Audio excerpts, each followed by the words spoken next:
To follow along today, feel free to set up a worksheet that looks just like this. To add a checkbox, first off, we need to add an additional tab up above on the ribbon. To do that, hover over any existing tab and right-click. Within this menu, let's click on Customize the Ribbon. This opens up Excel options, and over on the right-hand side, you can turn on or off all of the different tabs that appear as part of the ribbon. And right in this list, you should see an option for Developer. Let's check this box, and then down below, click on OK. This has now added a new tab up on top titled Developer. Let's click into that, and we have all of these different options here. We just want to insert a very simple checkbox. In the center, under the Controls category, let's click on Insert, and here we see all sorts of different form controls, and there's the checkbox. Let's click on that. Now that I've selected checkbox, I can now drag a checkbox anywhere on this worksheet. Now, I want to add a list for all of these different cookies to see if we've finished baking them. So here, I'll draw a checkbox, and I'll place it right there. The checkbox is currently selected. I can click on it, and here I can reposition it. If I expand the checkbox, you'll also see that there's text next to the checkbox. The one downside of this text is you can't format it, although you can edit what the text says. Now, for now, I'm just going to delete the text, and I just want a checkbox next to this item. When I click on the checkbox, you'll notice that it checks, and here when I click on it again, it'll uncheck. I could toggle the check state. But let's say you want to select the checkbox. Maybe you want to reposition it, or maybe you want to move it somewhere else on the sheet. You can right-click with your mouse button on it, and that will select the checkbox. Alternatively, you can also press the Control key and then click on the checkbox, and that will also select it. Now that I have the checkbox selected, here I'll reposition it so it sits right in the middle. To copy the checkbox down to multiple items, in the bottom right-hand corner, I can click on the Fill icon, and here I could pull it down, and that gives me another checkbox. Alternatively, I can click into this cell, and here I'll drag down, and I can press Ctrl D, and that'll also copy the checkbox all the way down. Now, if there's a checkbox you don't want, here I could right-click on it, and I could cut, or I could press the Delete key on my keyboard. You could also press Ctrl to select it, and then hit Delete, and that's one way to remove a checkbox from your sheet. Now that we have all of our checkboxes, if you just wanted a visual list of checkboxes, well, then your job is all done. But chances are you want to know the state of the checkbox, and you can do something with it, say in a function. Press the Control key and then click on the first checkbox. Now the checkbox is selected. Let's right-click on the checkbox. This opens up a context menu, and now at the very bottom, we have the option to format the control. Let's click on that. This opens up the Format control, and up at the very top, I can define the default state of the checkbox.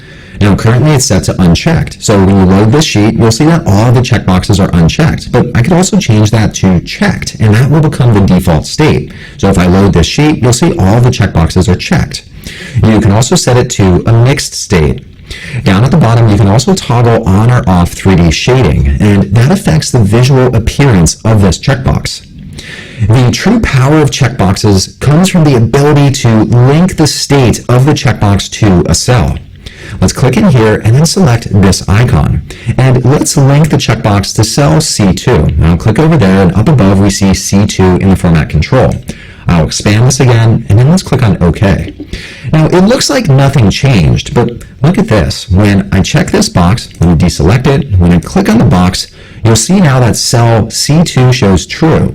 And when I uncheck it, it now shows false.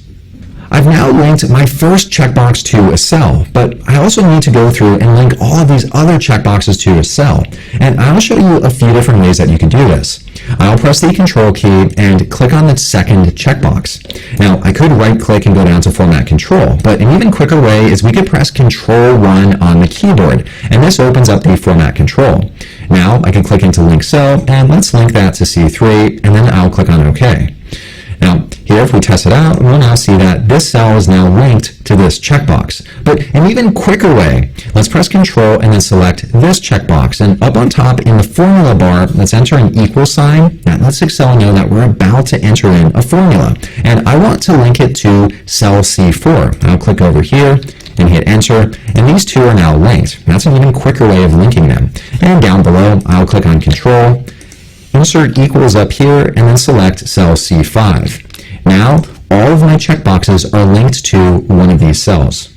Now that we've linked all of these cells to these checkboxes, we can now use it with conditional formatting and also functions. Down at the very bottom of this list, let's type in items completed, and we're going to use a function to count how many of these items are checked off. Right up on top, let's click on this icon, and this will open up the Insert Function dialog. And there's a function called COUNTIF that'll allow us to count the number of trues in this column. Let's click on Go, and here's COUNTIF. Now select that, and then click on OK.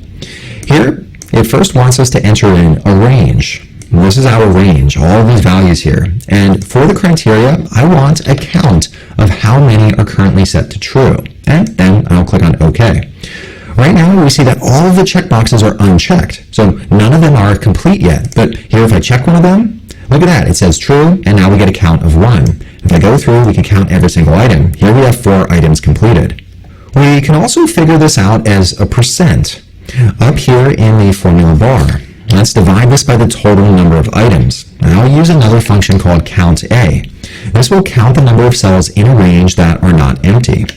I'll open up the parenthesis, and here I'll simply highlight all the different cookies that we have. So we have 4 different items in the list, and then I'll close it and hit enter.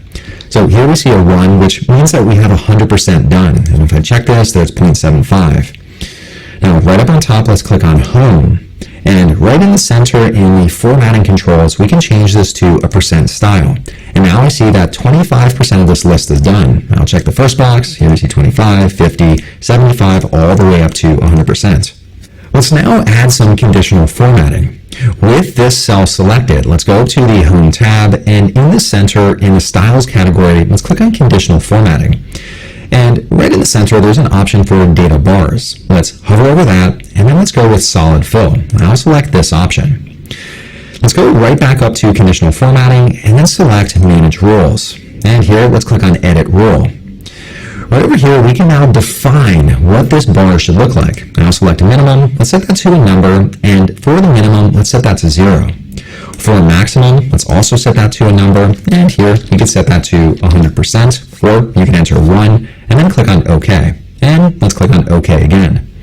Now, when I go through and check the boxes, look at that. We're now using conditional formatting to show the percent of items that I've completed. That's pretty cool. Hopefully now you're starting to see the power of checkboxes and using the state of whether it's checked or not in various formulas and functions. I want to show one more example of how you can use this. Let's say I want to generate a list of all of the items that are still remaining. Let's go over to column E, and here I'll type in items remaining. And to get a list of all of the items remaining, we can use the filter function. Up in the formula bar, let's click on the Insert Function icon. This opens up the Insert Function dialog, and right in here, let's search for the filter function. Then select the function, and then click on OK. This opens up all of the different function arguments, and first off, it asks for the array. Down here, we can see that's the range, or the array to filter. Now, I want a list back of all of the items that are still remaining, so this is my array. These are all of the different items that I want to filter. Next, it asks me what items I want to include. Well, this is a list of all of the items remaining, so any item that is set to false or any box that's unchecked should be included. I'll select this list of items, and if it's set to false, I want to include it. These are the 2 required arguments. Down below, I also have an optional argument that says if empty. So basically, if everything is complete, what should we show? Well, I just want to show an empty cell, so I'll enter in quotes and then close quotes, so it'll just provide an empty list back. I've now filled in all of the function arguments. Down below, let's click on OK. And look at this, I now have a list of all of the items remaining. So here, as I check the different boxes, now I just have 2 remaining, now I just have 1 remaining, and now I'm all done. So just a few different ways that you can use a checkbox and the state of that checkbox in various functions and formulas. Now, looking over here, you see that we say false, and you probably don't want it to say true or false on your sheet. We can format these cells so you no longer see them. With all of these cells selected, up above, I could change the font color to white. Or, an even neater way to hide these, You can press the Control-1 key with all of these cells selected, and that opens up Format Cells. You also could right-click, and here too you can go down to Format Cells. So a few different ways of getting there. Let's go down to Custom, and here in the type, simply enter a semicolon 3 times. That'll hide the value in the cell. Now we'll click on OK. So that hides all of them, but if we look up at the formula bar up above, we'll see that it still has a state up here. It's just not visible. And just like that, we now have a pretty neat sheet using checkboxes, and we can use the state of that checkbox in various functions and formulas.